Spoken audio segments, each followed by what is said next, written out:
Hello student, कैसे हैं आप। नीरज कॉमर्स क्लासेस में आपका स्वागत है। आज का जो टॉपिक होगा हम लोग का वो मैनेजमेंट का टॉपिक होगा। मैनेजमेंट होता है क्या, वो हम लोग डिस्कस करेंगे। ठीक है, तो हम लोग बेसिक सीखेंगे मैनेजमेंट का कि मैनेजमेंट होता है क्या। देखिए, मैनेजमेंट मतलब है it is a process of planning, organising, motivating and controlling the enterprise resource for the purpose of achieving the goal of the organisation. मतलब मैनेजमेंट का मतलब होता है कि ये एक वैसा प्रोसेस है जो किसी भी बिजनेस का, किसी भी ऑर्गेनाइजेशन को गोल को अचीव करने के लिए, ठीक है, अचीव करने के लिए हमें प्लानिंग, ऑर्गेनाइजिंग, मोटिवेटिंग और कंट्रोलिंग की हेल्प लेना होता है। ठीक है, उसी को अच्छे ढंग से करने के लिए हम लोग मैनेजमेंट का काम करते हैं। मतलब हिंदी में भी लिखा हुआ है, प्रबंध वह प्रक्रिया है जिसमें काम को कुशल और प्रभावी ढंग से करने के लिए कार्यों के एक समूह जैसे नियोजन, संगठन, नियुक्तिकरण, निर्देशन और नियंत्रण को संपन्न किया जाता है।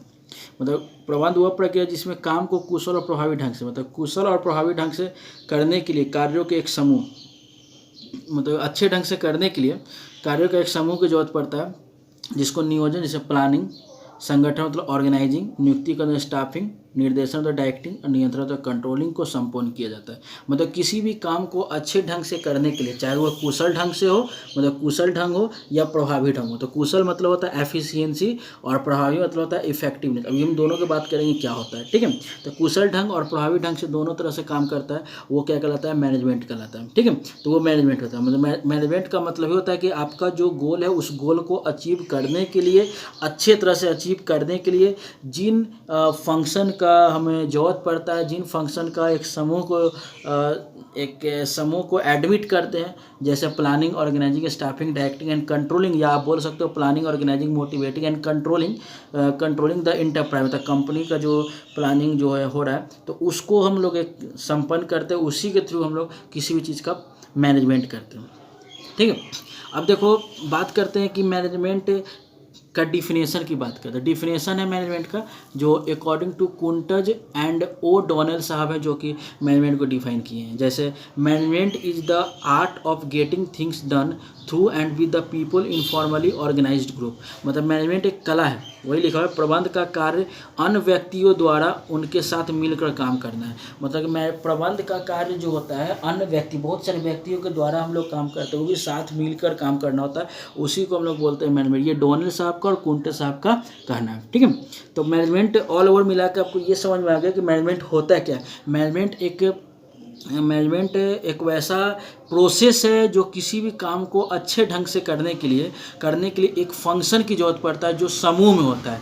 उसका नाम है प्लानिंग, ऑर्गेनाइजिंग, स्टाफिंग, डायरेक्टिंग और कंट्रोलिंग। ठीक है, उसको हम क्रिएट करते हैं, उसी के थ्रू हम लोग किसी भी काम को पूर्ण कर पाते हैं, वो होता है मैनेजमेंट। ठीक है, अब बात हम करेंगे कि कुशल और प्रभावी, मतलब इफेक्टिव और एफिशिएंसी का मतलब क्या होता है, वो देखिए।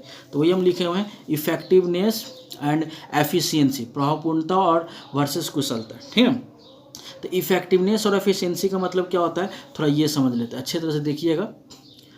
ठीक, देखो, it refers to complete the task on time no matter what ever is the cost. मतलब इफेक्टिवनेस का मतलब होता है कि कंप्लीट किया जाएगा टास्क को टाइम पे, उस समय कितना कॉस्ट लगेगा उससे उसे लेना देना नहीं है, चाहे कितना भी कॉस्ट लगे हमें उससे कोई लेना देना नहीं है। मतलब इसका अभिप्राय काम को पूरा करने से होता है, चाहे उसको पूरा करने में कितनी ही लागत क्यों ना आ जाए। मतलब कि कितना भी कॉस्ट लगे उससे हमको लेना देना नहीं है, हमको टाइम पे पूरा कंप्लीट कर देना है वो वर्क, उसको बोलते हैं इफेक्टिवनेस। ठीक है, अब जैसे हम एक एग्जांपल देते हैं, जैसे सपोज मान कर चलो कि अगर हम प्रोड्यूसर हैं और मेरे पास एक सप्लायर आता है किसी सामान को बनवाने के लिए, और वो जल्दी सप्लाई करने के लिए बोलता है, 2 दिन में सप्लाई करने के लिए बोलता है। अब 2 दिन में सप्लाई करने के लिए बोलता है, 2 दिन में जल्दी नहीं हो पाएगा, तो उसके लिए क्या करेंगे कि ठीक है हमको बना कर देना है, तो हम किसी भी तरह उसको बनाकर कंप्लीट करके देंगे, चाहे वो कितना भी कॉस्ट लग जाए। ठीक है, तो उसको बोलते हैं इफेक्टिवनेस। चलो एक एग्जाम्पल बताते हैं आपको।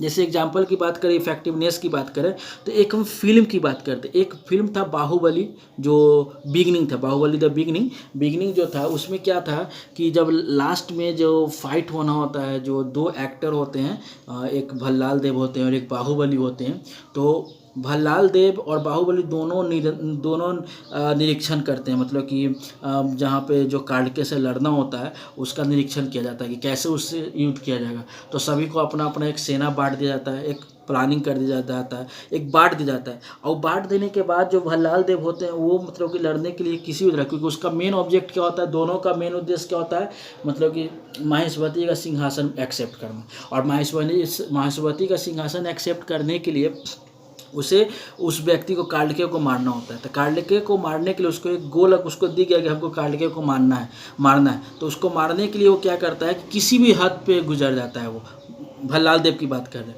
तो वो क्या करता है, वो सभी को मारते हुए चला जाता है, अपने प्रजा को भी मारते हुए चला जाता है और कार्डके के पास जाता है लड़ने के लिए। ठीक है, तो अपने प्रजा को भी मारते हुए चला जा रहा है, मतलब कि उसको वो नहीं दिख रहा है, उसको कॉस्ट नहीं दिख रहा है, कितना लग रहा है उससे हमको लेना नहीं है, बस प्रजा को मारते हुए हम वहाँ पे जा रहे हैं। तो वो होता है इफेक्टिवनेस।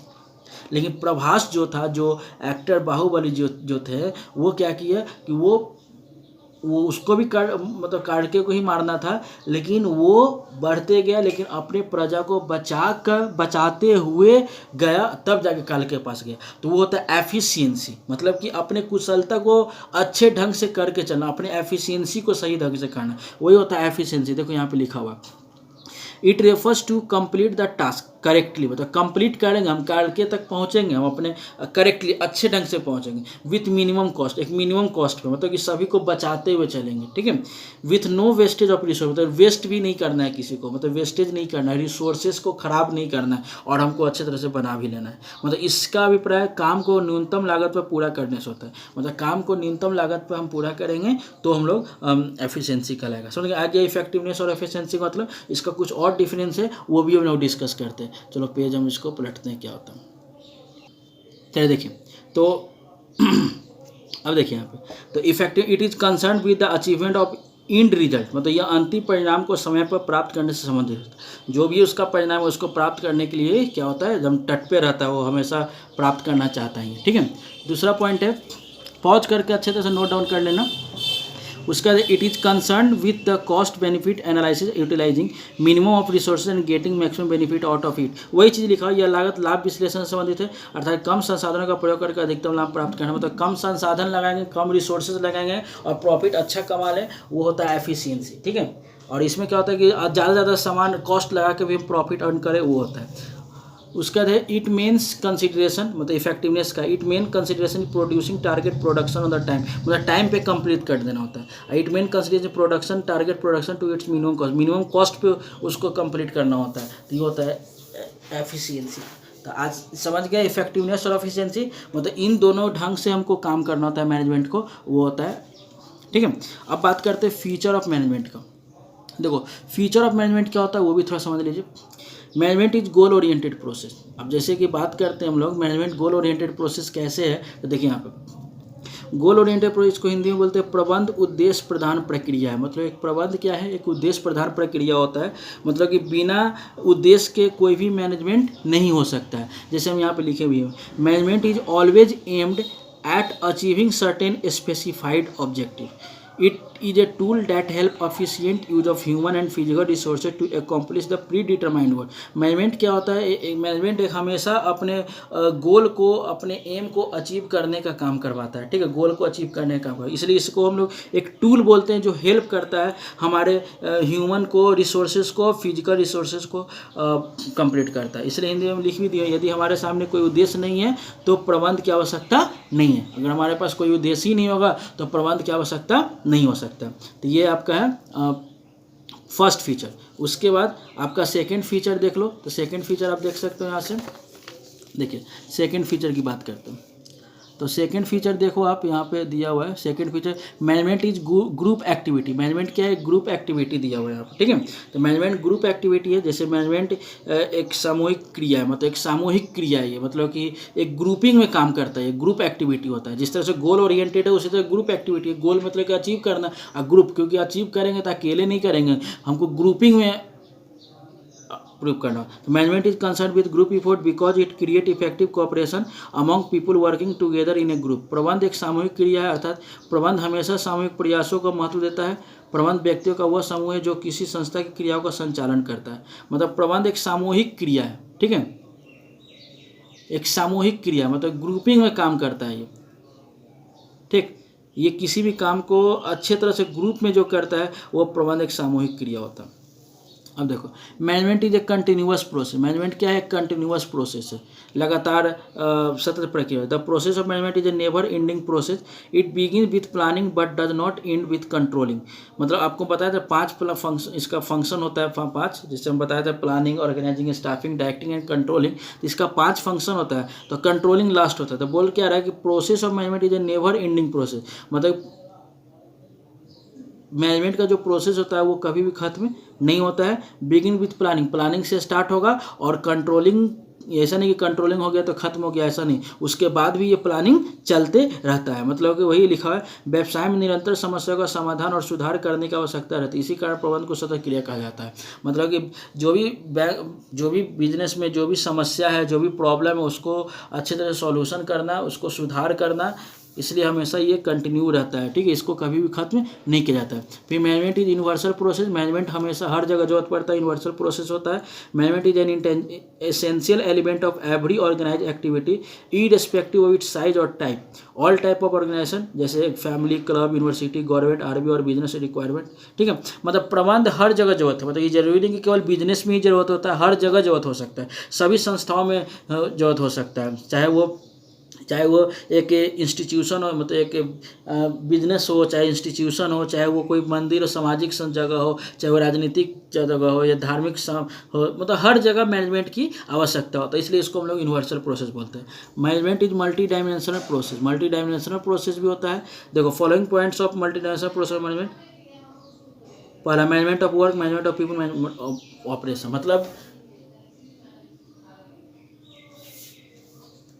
मतलब कहने का मतलब ये कि मल्टी डायमेंशनल प्रोसेस का मतलब हो गया कि ये एक काम नहीं करता है, बहुत सारा काम एक बार में कर सकता है। जैसे काम को प्रबंध करना, मतलब वर्क को कंप्लीट करना, लोगों को प्रबंध करना, मतलब कंपनी में एम्प्लॉय लोग, उसके लिए ऑपरेशन को मतलब कंपनी को कैसे ऑपरेट किया जाएगा उसको मैनेजमेंट करना, तो इन सभी को ये मैनेजमेंट करता है, ठीक है।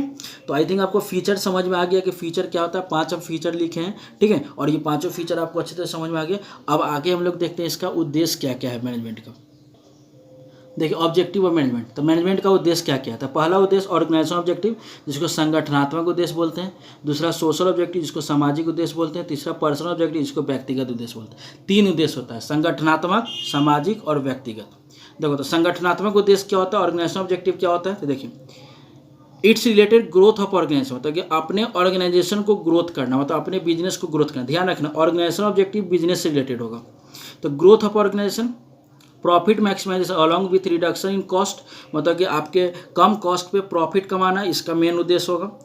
अब देयर 3 ऑब्जेक्टिव, इसका 3 उद्देश्य है ऑर्गेनाइजेशन ऑब्जेक्टिव का। पहला सर्वाइवल, तो पहला सर्वाइवल है, फिर दूसरा प्रॉफिट है, तीसरा ग्रोथ है। सर्वाइवल मतलब survive and exit in competitive market. It is possible only when business is able to cover its cost and earn profit. मतलब कि सर्वाइवल का मतलब ये होता है कि कंपटीटिव मार्केट में है, उसको आप कैसे चला सकते हो। आप हमेशा आप चाहते हो कि मेरा बिजनेस लंबे समय तक चलते रहे।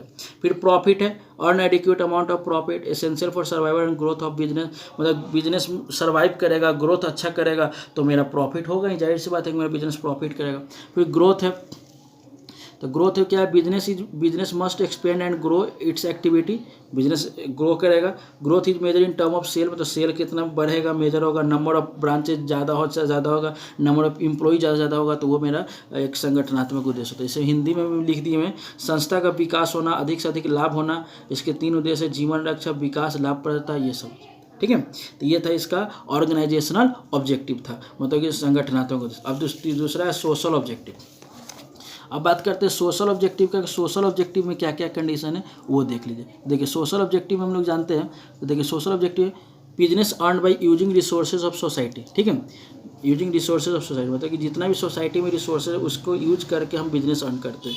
So it must do something for society also, तो हमारा ही फर्ज बनता है कि सोसाइटी के लिए भी कुछ करें। जैसे इसका उद्देश्य है supply quality product at reasonable price, मतलब कि रीजनेबल प्राइस पे एक अच्छे रेट पे सामान प्रोड्यूस करके हम जनता को प्रोवाइड करें एक रीजनेबल रेट पे। जनरेशन ऑफ एम्प्लॉयमेंट अपॉर्चुनिटी अच्छा हो, ऑर्गेनाइजेशन हेल्थ हो, एजुकेशनल ट्रेनिंग प्रोग्राम हो, use environmental friendly method of production, मतलब एक इन्वायरमेंट सही हो, वो सब देख कर चलना चाहिए सभी चीज़। देखो हिंदी में मैं लिख दिया हूँ, इसको भी आप अच्छे तरह से नोट डाउन कर सकते हो जिसको हिंदी में ज़रूरत है।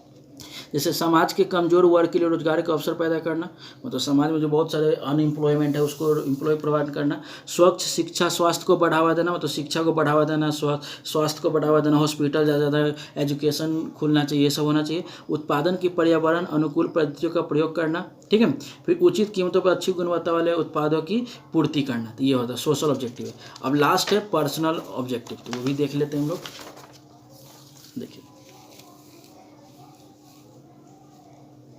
देखिए पर्सनल ऑब्जेक्टिव है यहाँ से, तो देखते हैं हम लोग पर्सनल ऑब्जेक्टिव क्या कहता है।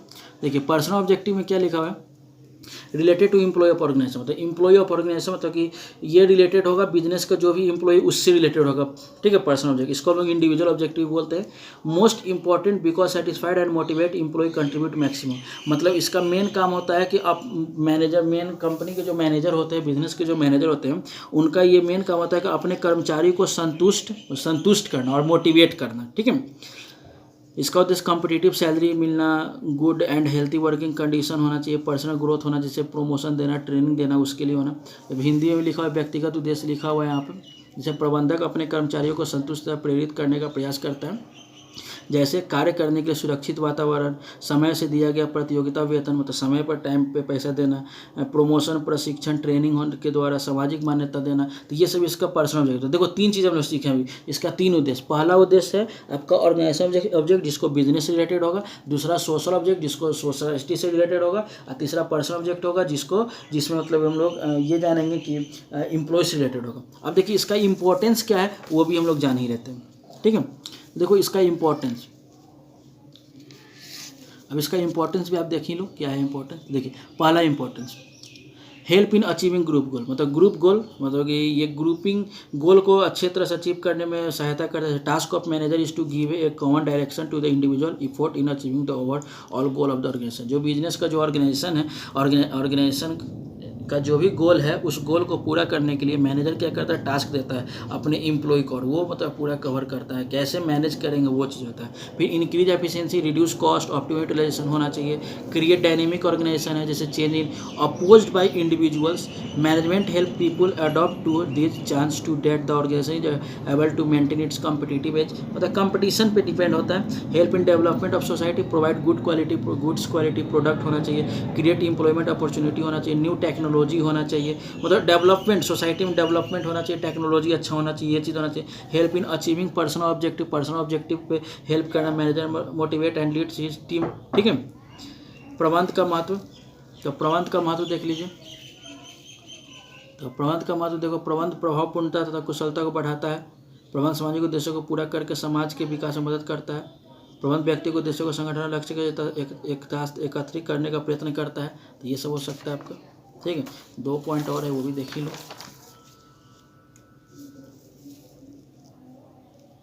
प्रबंधक वातावरण के परिवर्तन के साथ साथ चलने के लिए संगठन में परिवर्तन करते रहते हैं। प्रबंध सभी व्यक्तियों के प्रयासों को संगठन और लक्ष्य की प्राप्ति दिशा में निर्देशित करते रहता है। तो ये सब इसका महत्व है। तो आज हम लोग सीखें क्या क्या, मैनेजमेंट क्या होता है, मैनेजमेंट का फीचर पढ़े हम लोग, उसका उद्देश्य पढ़े हम लोग, फिर इसका फंक्शन पढ़े हम लोग, तो ये सब हम लोग देखेंगे, ठीक है। तो आई थिंक आपको मैनेजमेंट का इंट्रोडक्शन तो समझ में आ ही चुका होगा कैसे होता है। चलो तो ये वीडियो अगर अच्छा से समझ में आया तो इसे लाइक करें, शेयर करें, सब्सक्राइब करें। Thank you.